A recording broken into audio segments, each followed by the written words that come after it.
Бір қолымен бесікті, екінші қолымен әлемді тербеткен аналар. Астанада бизнес-леди Қазақстан байқауының ақтық сыны өтті. Нәзік жандылардың санқырлы қабілетін танытатын сайысқа 9 қаланың үздіктері қатысты. Олар өз өңірлерінде іріктеуден мүдірмей өтіп, мүмкіндігін республикалық сайыста сынауға жолдама алды. Әрбірі кәсібін өрге дөңгелетіп, табыстылар сапынан көрініп, отбасының берекесін келтіргендер. Жеңіске ынтық кәсіпкерлер ақтық мәреде 3 кезең бойынша сыналады. Алғашқы айналымда өмірінен сыр шертер бейнематериал түсіріп, халыққа паш етті.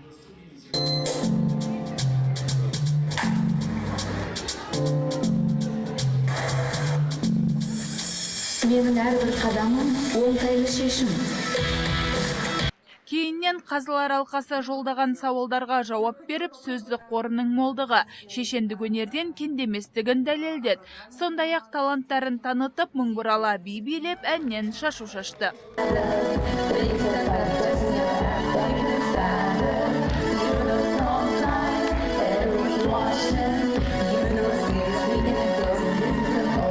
Сайысқа келгендердің тағдыры бөлек болғанымен рухани баю, дүниетанымды кеңейту тұрғысынан жандары егіз. Олар әр секундты тиімді пайдаланып, отбасы мен кәсіпті қатар баптап, көпке үлгі болды. Петропавлдық Анар Альмешева кәсібін 3 жыл бұрын бастаған. Құрылыс материалдарын сатумен айналысатын ол Теріскейдегі ғимараттардың тұрғызылуына үлесін қосуда. Кәсібін кеңейткен нәзік жанды байқауда өзін басқа қырынан көрсетті. С каждым годом мы растем. Қыздың 40 жаны бар. Біз, нәзік жандылар отбасы, жұмыспен сүйікті ісімізді қатар алып жүреміз. Маған ән айтқан ұнайды. Жеңіске жетіп, үздіктер қатарынан көрінемін деп сенемін. 3 баланың анасы Шарбат Писалиева Атырау қаласының үздігі. Мұнайлы өлкенің намысын қорғаған ол кәсібін 2 жыл бұрын қолға алған.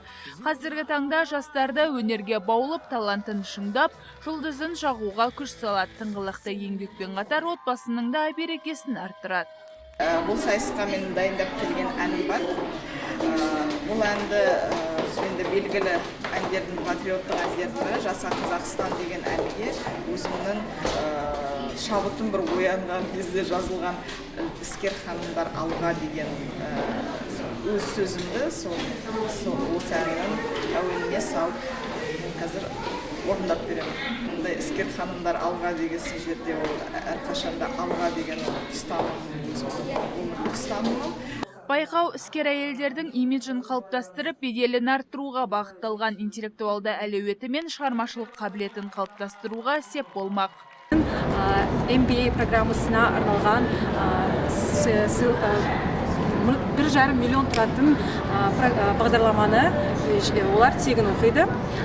Президент осы Синергия университетінің президенті өзі сыйлық береді. Және де қыздар Женева бизнес скул мектебінен олар да Барселонаға жолдама алады. 1 ай сол Барселонада оқып қайтады. Бұл сайыстан бизнес ханымдар өздеріне үлкен тәжірибе алады. Олар жанұясын да, және бизнесті де бірге алып, отбасын бәрін бірге алып отырған бизнес ханымдар. Ақтықсында жеңіске ынтыққандар байқау арқылы қолдауға ие болды. Яғни кәсібін алға ілгерілетуге теңдессіз мүмкіндіктерге жол ашылады. Сайыс нәтижесі бойынша жеңіске Ақтөбеден келген Жанаргүл Досова жетті.